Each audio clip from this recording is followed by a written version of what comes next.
Got that stinger in his mouth. Yeah.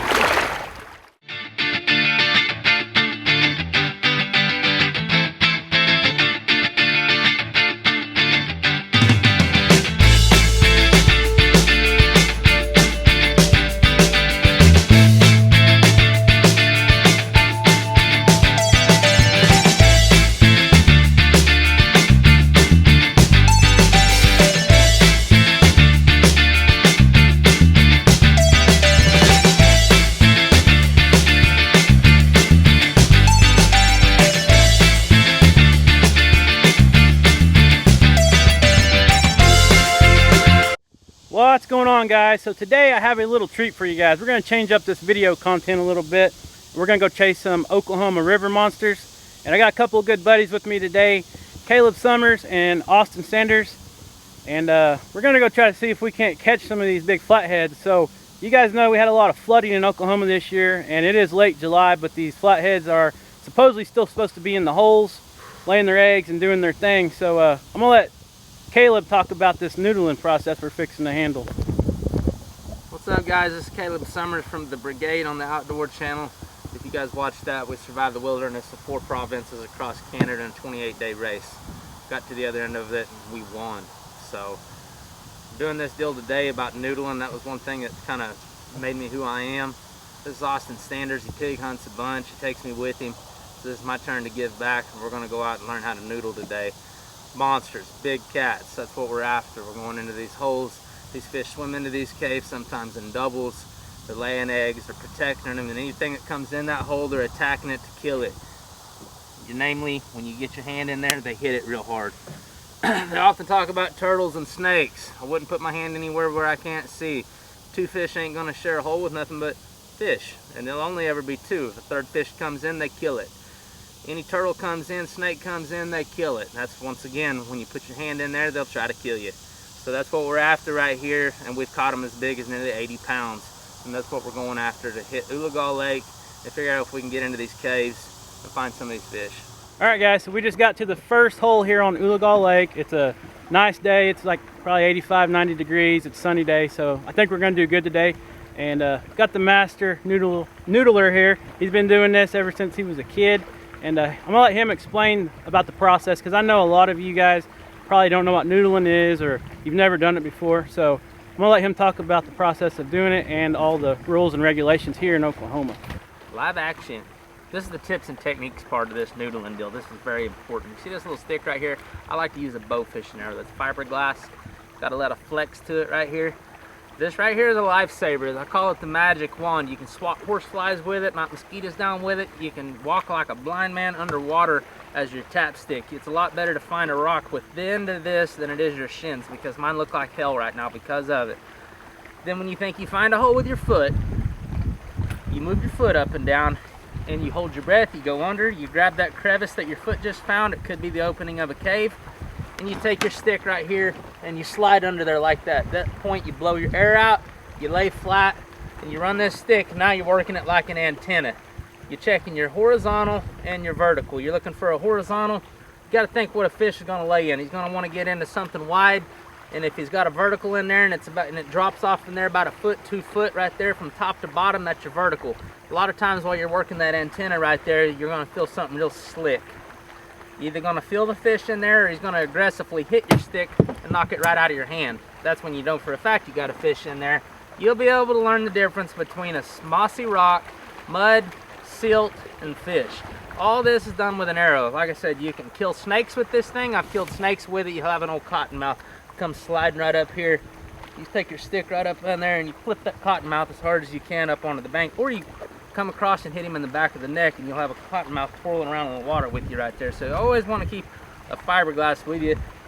Now in this part of the lake that we're on, we've got all these little crevices and caves and stuff. We're going to swim along in through here. I already know where a few holes are that we found over the years. Hold your breath, go up in there, find it, get a fish found, get your composure, put a game plan together, get somebody to block if there's an exit hole in there. As soon as you find a fish, you want to walk a circle around the rock, make sure there's no back doors in there that he can get out. And if you find a back door, have your buddy get in there and block it with his feet, and he'll feel it ramming him trying to get out. And then you just fish around in there with your hand until he finally bites it, and get him strung, and just like that, you've got you a fish noodled. So we're gonna hit this first stretch in here, and then we're gonna run across and hunt the other side of the lake in a little bit. This is Oklahoma, so noodling reigns supreme in this state. This is what really branded the game of noodling, was Oklahoma. Every state has its different rules. There was, up until a few years ago, only 11 states that was legal to do this in. A few other ones finally caught on. Texas finally took it on. Missouri never did catch on, so all you guys up there in Missouri, hate it for you. If you want to be an outlaw, I'll still teach you how to do it. Just dodge them. So come in here, you can only keep 3 fish. All right, hooking is illegal. Arkansas, it is legal. So Texas, it is not legal to even use a stick. And I think that sets you up for a disaster. So if I'm in Texas, once again, I'd still be dodging the Rangers, because I can bet you I'm using a stick. I don't want to get a hold of a beaver before I realize it ain't a fish. That's namely the #1 reason you want a stick. You can differentiate with it. So really the rest of it's pretty no holds barred. And so if you can hold on, I mean, you got yourself, you're going to fill your stringer up. So that's what we're after on rules.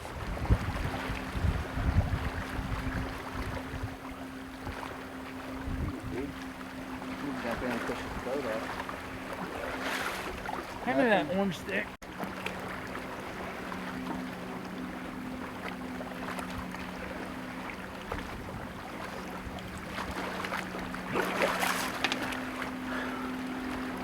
First hole is empty.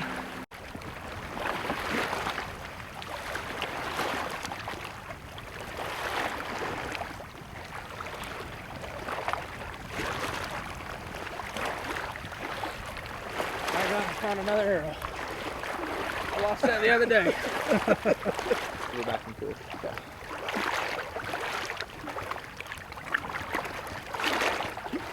I've taught a lot of guys to noodle, in their first time. This is Austin's first time. I love teaching them to do this stuff. You can usually feel the fish thumping. Hear it sometimes when you're out of water.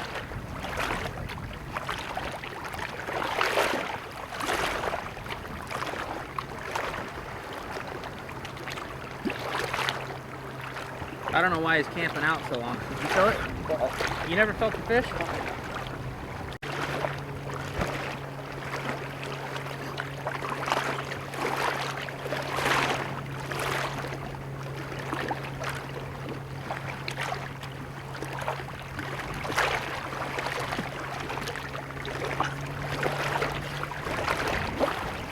Well, we're dealing with a smart fish. You get that sometimes. What he did is he swam further back in their hole. That's why I got that longer stick. Grab that for me real quick, please. So I didn't feel nothing when I went in there, but... He said it acted like it went back towards me.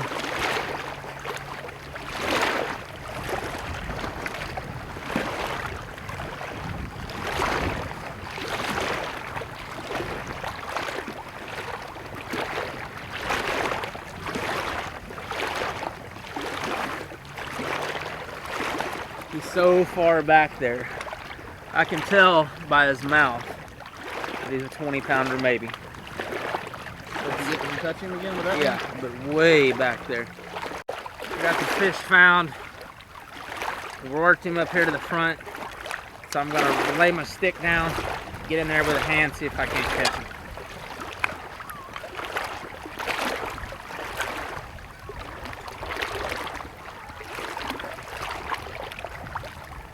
Hopefully it's sharp enough that it gets pretty dull. Yeah, it'll go through there.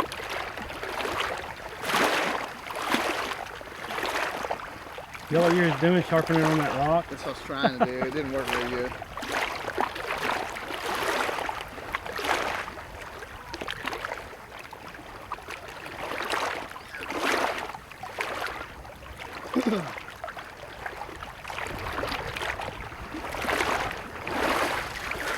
Oh. Get that stringer in his mouth. Yeah.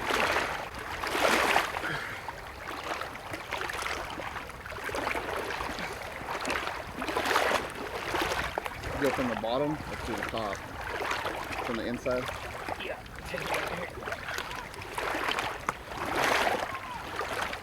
There we go, guys. Got the first one.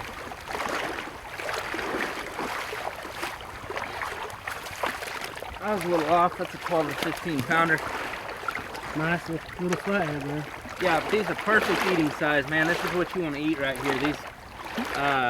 These are awesome fish. I think we got a male right here. Got us a little audience back there. See, not many people do this stuff, but yeah, look it's here, pretty guys. easy We got to people do it.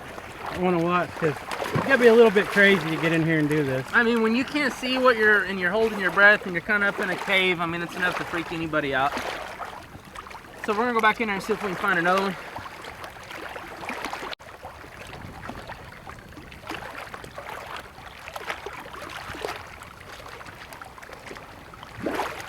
Huh.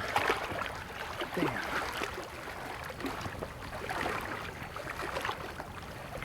What's that mean? What'd it say? Huh, damn. Something.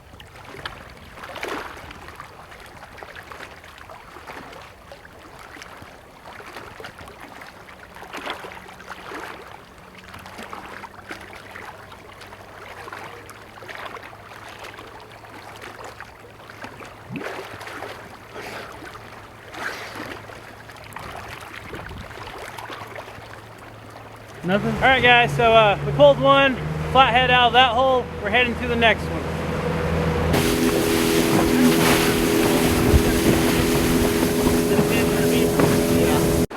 There's another rod out.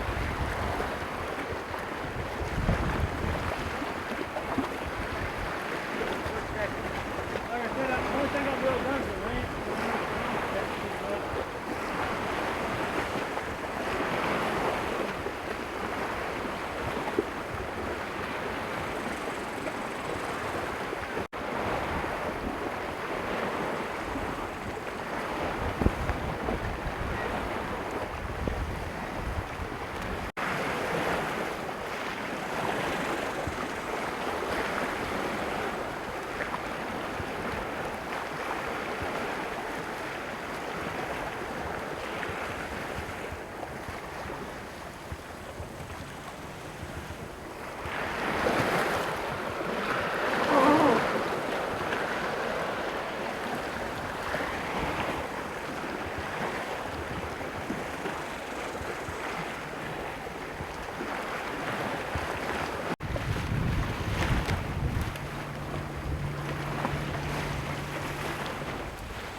Can't go Dutch.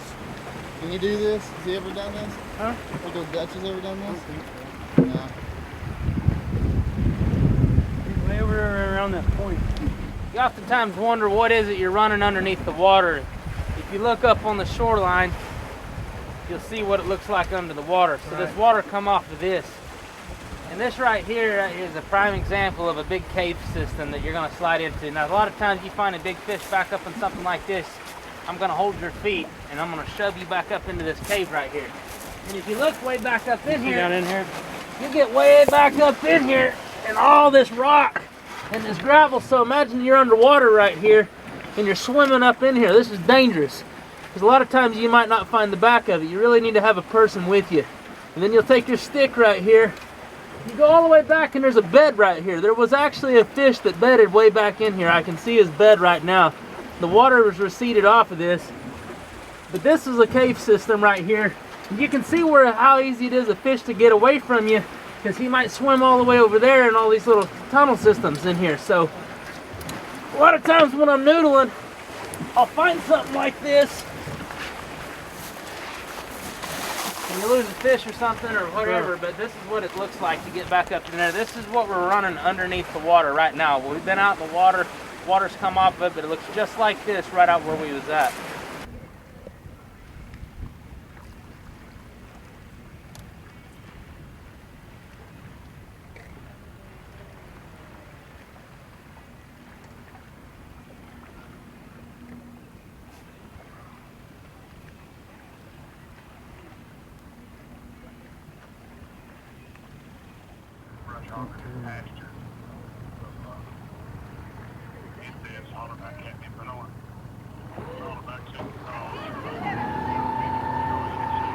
Yeah.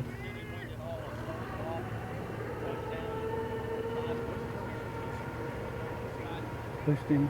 Hit him with that pontoon.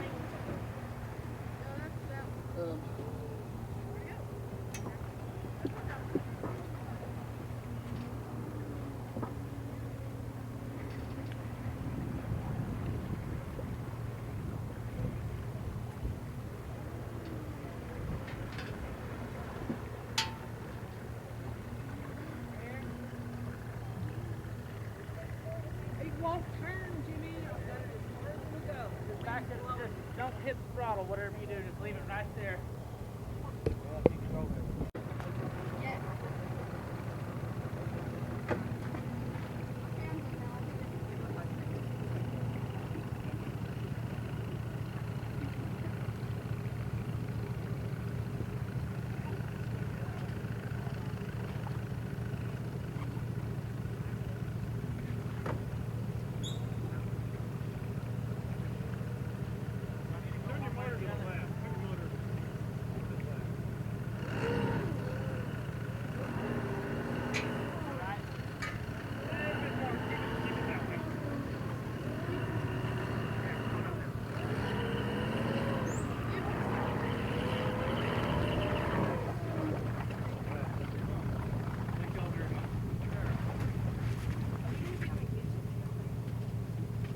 All right, guys, so I turned the camera off a little too soon. That crazy lady in that pontoon boat, she was trying to load that boat on the trailer and she couldn't get it done, and her husband was trying to tell her how to do it. She got super mad and just floored it in forward and ran him plumb over, hit him with one of the pontoons, knocked him down. He fell, hit his head on the concrete ramp, but he's okay. But man, turned the camera off a little too quick. All right, guys, so we only got the one fish today. We worked super hard. Caleb took us to a bunch of his honey holes that has been really successful in the past, but this year the water's been so high. We got record amounts of rain this year. The lake's just now getting down where you can actually go noodling in these holes, but it ruined their spawn, so they're coming on late, and that's what happens. Yeah. July 27th, your best noodling is done. Unicorn time frame is going to be right there in that second week of June all the way through that second week of July, and you're really just kind of hoping for the best once you get into the end of July like we did right here, because we went into some holes today that should have held school bus fish. I mean, just so but we did what we could, and like I say, I mean, we've got a proven track record of all the fish that we've caught, and it's just tough. And today we caught that one fish, which is the latest I've ever caught a fish in my life. Was on July 27th. Typically by the 18th to 20th, I mean, it's done. And I just knew we were going to catch more because we caught that one right off the bat. Right off the bat, I know it. So anyway, but we still went over holes, rules, how to do it, what to look for. You know, I kind of got taught on a different structure, and I come up here and I taught myself on all these rock-based lakes, you know, and that's what we've got right here. So that's your mainest thing to remember is when you're noodling, to be always looking with your feet, find a crevice, and if you find something that goes into a hole like that, hold your breath, go down and check it, and if you can move that vertical and that horizontal, and a lot of times that fish will hit your stick, and you'll already know there's a fish there, and at that point you just kind of got to have the heart and the balls to be able to hold on to it when he bites you. Yeah, it's a scary experience. I know it looks easy, but guys, this is something, you're getting down in the water with creatures your size pretty much. There can be catfish just as big as us.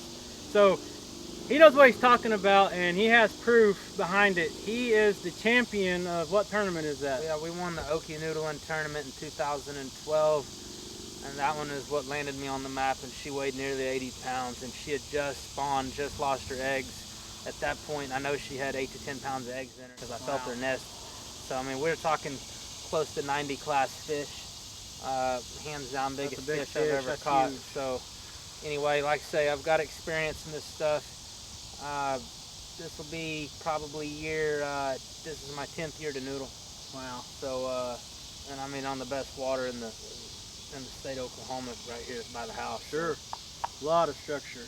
Yeah. A lot of good river, or Verdigris River feeds in, right? Yeah, Verdigris River's feeding that lake right there, and it's pumping big fish into it all the time. And so what we're not catching noodling, we're catching jugging, we're catching rod and reel. Sure. You know, out there in the main river channel, you know, using them big live perch, bank poles and stuff. I mean, this place is catfish country, and you catch a lot of big fish in here. Be why they call me Catfish. All right, guys. So I want to thank Caleb for showing me and Austin the ropes, because it was pretty much our first time going noodling here on the lake system like this. And you know, we just wanted to come out and get our feet wet for next year. We'll be ready to go. Hopefully, we won't get all the flooding like we did. But yeah, we'll smack them. We'll smack them next year. Like I say, the flooding is what really got us. We got started at the end of the fourth quarter of the game. Right. And both these guys are just getting started on YouTube. So, what's your channel name? 918 Outdoors. And what Austin does, he actually, me and Caleb actually met through Austin, because we went on some wild hog hunts with him. He has some dogs, and we go chasing hogs and catch them and do all that good stuff. And that's how I met Caleb. And I've got a YouTube page called Living It Wild. And if you're interested in the rodeo world, the hunting world, the fishing world, anywhere from squirrel hunting to elk hunting and all kinds of fishing, between trout fishing and noodling, like we're doing it all over here. Right. So between these channels right here, you ought to stay pretty occupied. yeah, they're going to get busy posting videos, and I'm sure we'll have a lot of good stuff in the future. And like he said at the beginning of the video, he just got off the TV show. If you guys watch the Outdoor Channel, you've probably seen him on the Brigade. On the Brigade. So thanks again, man. And That's guys, it, guys, be careful. Have guys, fun. thanks for watching. If you're not subscribed, subscribe. Check out these guys on YouTube, and be looking for some future Find us content. find me on Instagram, and if Facebook. you're catching big fish send me some pictures. I'd like to post that stuff. And if you have any questions, be sure to ask, because it doesn't hurt to ask questions, because in the game of noodling, it can mean life or death, seriously. Right. So be careful. Dangerous. All right, guys, thanks again.